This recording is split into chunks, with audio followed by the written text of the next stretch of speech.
This video we're going to look at the Audi A3, which engines are the best and how you would go about tuning them. This is going to be based very much on my real world experience of owning Audi A3, so I'm not going to be enthusiastic about mods because I've just taken it out of the box because the sponsor's paying me to say nice things.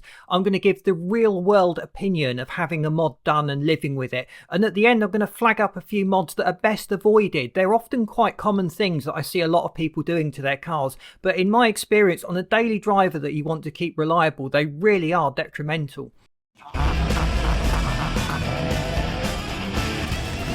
I've had quite a few Audi A3s over the years, so this video we're going to look at the Audi A3, which engines are the best and how you would go about tuning them. So I'm basing this very much on my own personal experience, and I would love to hear your experiences in your comments.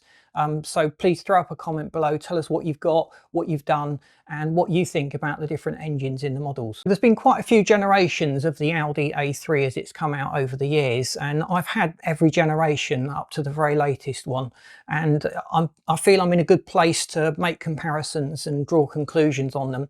The first one I had was a Mark 1, it was purple. I went for the 1.8T. With any of the A3s, I would strongly recommend that the power figure you go for is about 140, 150 horsepower. Anything less than that, in my opinion, feels slow. You might be arguing for fuel economy, but if that's the case, the diesels offer superb fuel economy at about 140 brake horsepower for the 2-litre TDI. There are lower powered versions around, but I really don't recommend those, especially if you want to tune the car. So the 2-litre TDI with the 140 engine, you can take up to 170 fairly easily. The 109 horsepower engines take a bit more work to get up there. But the 1.8 turbos, the 2-litre turbos, are fantastic petrol engines. There's lots of tuning options for them and lots of things you can do to them to improve them. The more recent 1.4 or 1.5 TFSIs offer really good levels of power and fuel economy and make a really good choice, and the plus point is that these engines are smaller and lighter, so the car will feel much quicker than it would with an equivalent 2-litre diesel engine. So you'll notice that traction becomes an issue round about 220 horsepower unless you're using a Quattro. If you swap the differential out for a better quality diff, a semi-locking diff, a torsion diff, it can make a big difference to getting that power down and improves the cornering and handling of your car. But really for the higher powered conversions and the high power projects, you really do need to base it on a Quattro. The first thing I would always address with an Audi A3 is the handling. So they come from the factory with fairly soft suspension, unless you've got the S-Line version, and a lot of people have said that the S-Line springs are quite harsh and quite hard, and that's certainly been my experience with an A3. You can feel every little bump and ripple in the road, which is nice as a driver's car, but for long journeys and for the daily commute it can be a little bit much. And some coilover kits really do enhance the handling, so they maintain the sharp precision handling and you won't get such sudden dramatic jolts and bumps and shocks from the road, so they're much better at absorbing that. And in a couple of models that I've had, the S-Line springs have actually broke on me. So that's certainly something to watch out for. And if a spring does break on you, I'd recommend you just get them all done. Don't mess around. It's a sign that you've got a bad batch on the car, and it's quite likely that the next 3 are going to go in the next sort of 6 months or so. As far as handling goes, that set of coilovers makes a big difference. The bushings, the rubber mounts that the suspension on, do tend to wear over time. So getting those replaced with better quality alternatives. There's polyurethane. You can get that in various grades of stiffness. So I'd still recommend you go fairly soft. You don't want all those vibrations coming into the cabin, and vibrations don't actually improve handling. It causes the wheels and tyres to skip over the road surface.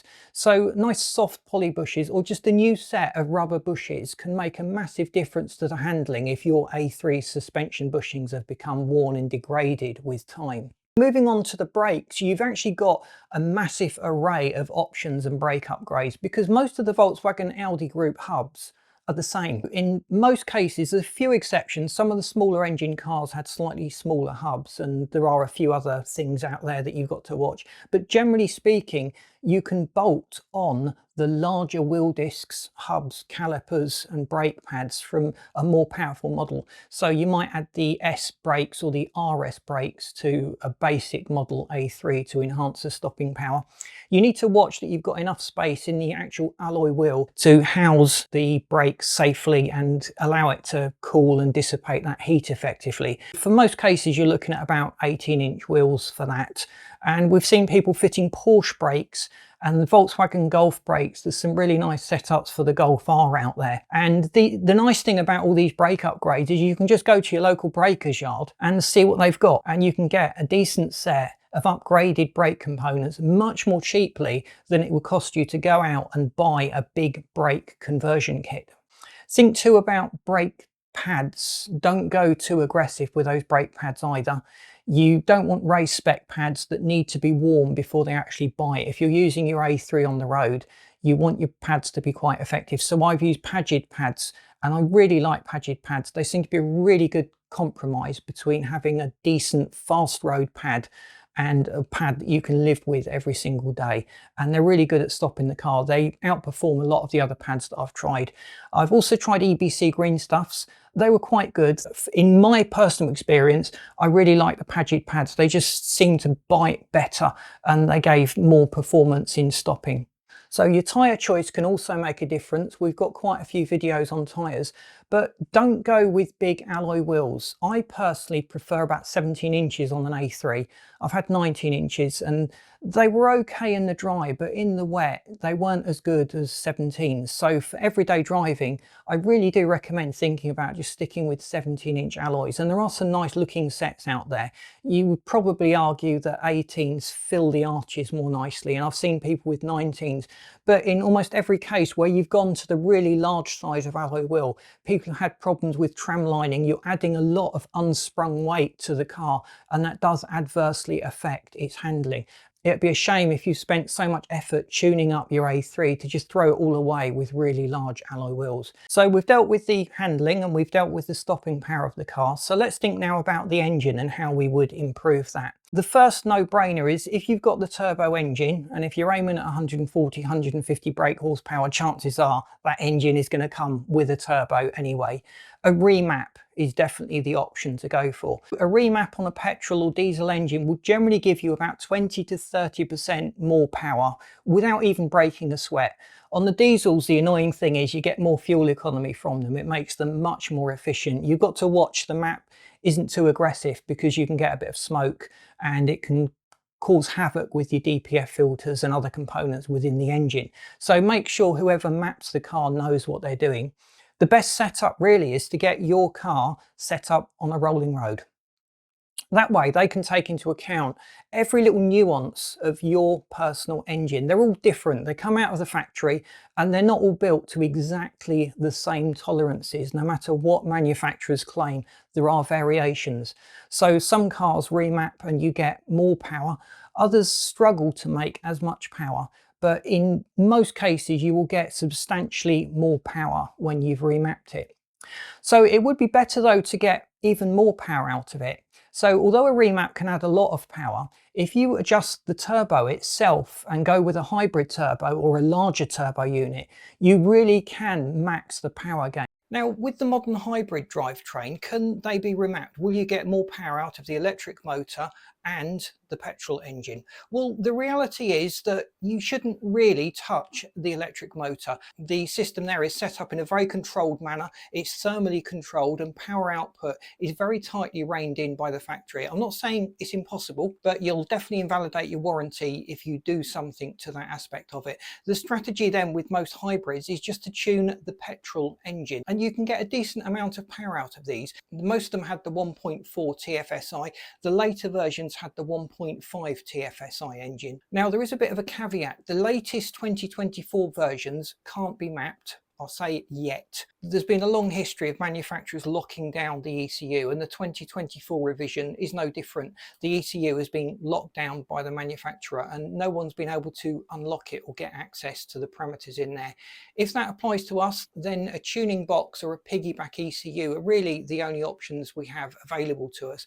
But in the course of time, I'm sure someone will get in there, someone will crack it and work out how to map these engines. The early A3s used a selection of turbos from the K03, which had a safe maximum limit of about 190. The K03S, which was an evolution of the K03, that was safe to about 215 horsepower and spooled up nicely from fairly low RPMs. And the bigger K04 was fitted to the high performance derivatives of the engines, and the safe maximum for those was typically about 220 horsepower, that sort of ballpark. On the later models, we see the Honeywell turbos and a series of turbos, the IHI, IS12, IS20 and the IS38, and we'll be covering those turbos in more detail because there's quite a bit you can do to swap the turbos over to the higher powered units or just replace them with a hybrid.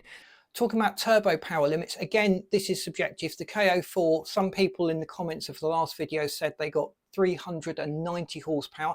Other people are saying 300, 320 are upper limits for this particular turbocharger. Now, the reality is usually somewhere between the two. The K04, for example, came in a number of different variants, and the power you get from it will vary on which engine you fitted it to. The 1.8T compared to the later 2-litre TFSI, for example, will have very different power profiles, power output characteristics. And when you go on forums, you will usually get a million different opinions. But do let me know in the comments what your experience has been, because the more opinions we have, the more we can make an informed decision when it comes to upgrades. We've seen people almost doubling the power of some models. So on our site, we've got lots of engine specific guides that go into the power limits on stock blocks. For example, the 1.8T Petrol hitting 350 brake horsepower on the stock internals. That was the AGU block, which has forged components inside it, and it's got a slightly larger head. But all the details of that are on our site. We've got specific pages that go into great detail on every single generation of engine that Audi have produced. The common problems that you tend to have with the turbo engines is the recirculation valve is often sticky. If you've upped the power dramatically, then it makes sense to upgrade that circulation valve as well. And that's what Audi do when they produce higher powered versions. They generally fit a slightly larger capacity turbo, and the valves that they use within the turbo to control the airflow and the wastegate are also uprated accordingly so that they can maintain reliability of their cars. The intercoolers that they fit on A3s are generally quite small. You're much better off having a larger one mounted on the front. Now that usually necessitates a little bit of modification to the front bumper, but lots of people have made them fit. There's lots of photographs around of how people have achieved that. It just sits in front of the radiator at the front of the engine, and choosing an intercooler, it's a little bit of an art. You won't add power as such by fitting an intercooler. You just stop it from losing power. So as the intercooler itself warms up, it starts to become less and less effective at cooling that air charge that's coming out of the turbo. And that's where you start losing power. They call that heat soak. So a larger intercooler will resist heat soak for a much longer period of time than the stock factory one. So if you're starting to notice that the power is tailing off, that could well be where the bottleneck is in your entire system. This brings us to intakes, induction kits and the like. So every Audi A3 I've had, I've done something to the intake, but generally I've not really noticed much of a power increase, and that's borne out by dyno results time and time again. When you put an induction kit on a car, it doesn't make more power. Induction kits are there to remove restrictions on the intakes. And as far as most Audi A3s go, there is no restriction in the intake. They've got very well designed air boxes, quite a large paper air filter. I would recommend replacing that air filter with a better flowing sports panel filter. I've used the K&N cotton gauze filters to great effect. You can clean them, so they've got quite a bit of longevity. And they do become essential when you start doing the remaps and the turbo upgrades. That's typically when you'll start to see a little bit of a restriction at the top end, and you'll want to just free that up. The main reason people would fit an induction kit is for that lovely induction roar. It does sound great. The diesel engines not so much, but the petrol engines do sound fantastic with an induction kit on. So if you're just after the benefits of the nice induction noise, by all means fit an induction kit. But remember to have a cold air feed, taking fresh air from the outside to it. You don't want to be sucking in the warm engine bay temperatures, because that's going to carry less oxygen and you'll be making less power as a result of that. Coming on to some more complex mods, we should start to think about the clutch. we typically see those slipping when you've hiked your power by about 30 to 40%. It depends a lot on model to model and how well the car's been looked after and what the condition of the clutch is. But basically, if your clutch is starting to near the end of its life, remapping it, changing the turbo, it's just enough to push it over the edge. So we would certainly recommend getting an up-rated clutch. We've got videos dealing with clutches, and I did go too severe with one of my cars and had lots of problems with the clutch. It was just too heavy in operation. It broke no end of clutch cables, and I wish I'd just chosen a more sensible midway option between the full race spec and a road clutch. And there are options out there. So if you're messing around with the clutch, you may as well think about the flywheel as well. So changing the flywheel, that great big mass that sits between the engine and the clutch and the transmission, and it stores the kinetic energy from the engine as it rotates. So making that a little bit lighter will just make the car rev more freely. It doesn't particularly add power. It reduces weight overall, which is always a good thing. It's always a benefit. The diesel engines and a lot of the other models actually come with a dual mass flywheel. So they've actually got two plates with a spring mechanism connecting them. And that's designed to reduce the vibrations that you get. Now on the diesels, that's an essential.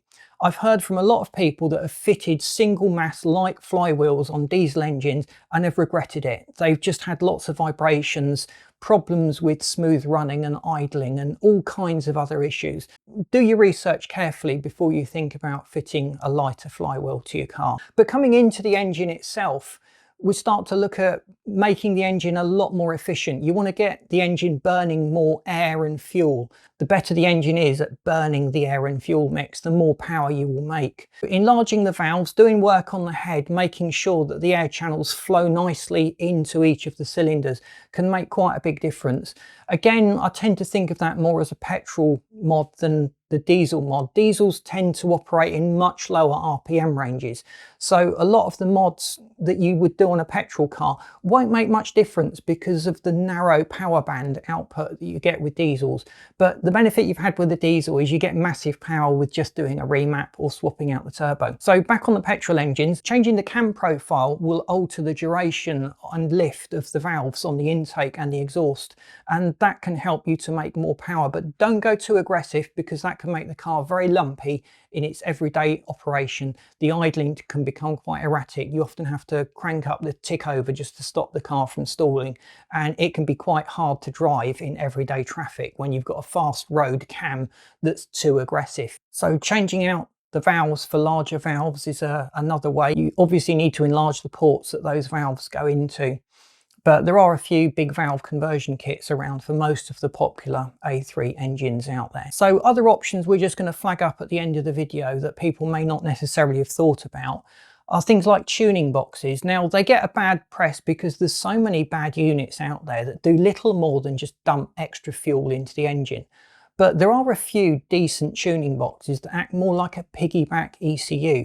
So the interface between the sensors on your engine's ECU and the sensors on the engine, they lie about air temperatures, fuel, RPMs, and they recalculate what's needed and just make sure everything is running within a tighter set of parameters. A tuning box can often make significantly more power, not usually as much as you would get with a bespoke custom rolling road remap, but it's an easy way of just plugging something into the car and getting a lot more power out of it. Now, when we're upgrading the power, we need to think about the gearbox, particularly the DSG gearbox. Most of the manual transmissions are quite resilient and can cope with quite substantial power gains.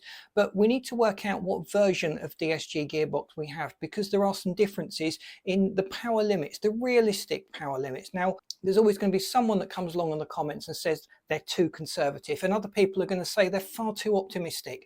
It's a very subjective thing. It's based on real world experience.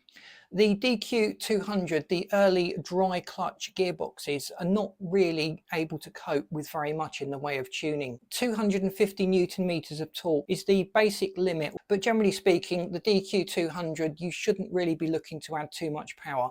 That's probably one of the most fragile gearboxes that have been provided. The DQ250, I'm thinking particularly of the wet clutch 6-speed variant here. It was originally intended for factory output engines up to 350 Newton meters of torque. but it's been upgraded as well, particularly on some of those diesel models that do produce phenomenal amounts of torque. With proper tuning though, this can be pushed to around 600 Newton meters of torque, certainly giving you a wide benchmark to play with on your project. The map needs to be very carefully calibrated to avoid clutch slip, and you'd certainly want to back off the power in those low early gears when there's a big amount of torque. If we don't remap it, I think the factory limit is about 400 Newton meters of torque, and the ECU will just back off the power if you hit that limit. The DQ 380, 381, depending on what region you are, we're talking about the 7-speed wet clutch. With a gearbox map, this can be pushed to handle around 600 horsepower, 700 Newton meters of torque. 500 to 600 Newton meters of torque is generally the accepted limit. It's worth noting though, on this box, heat is a big problem. If you're taking your car on a track day, you are probably going to experience heat problems. The transmission will protect itself, it'll back off the power when the temperature starts to rise, but you can add supplementary cooling devices to this gearbox to keep fluid temperatures down, and that'll go a long way to unlocking the power from this gearbox. The DQ 500, this is pretty solid. It was designed to handle 600 Newton meters from the factory.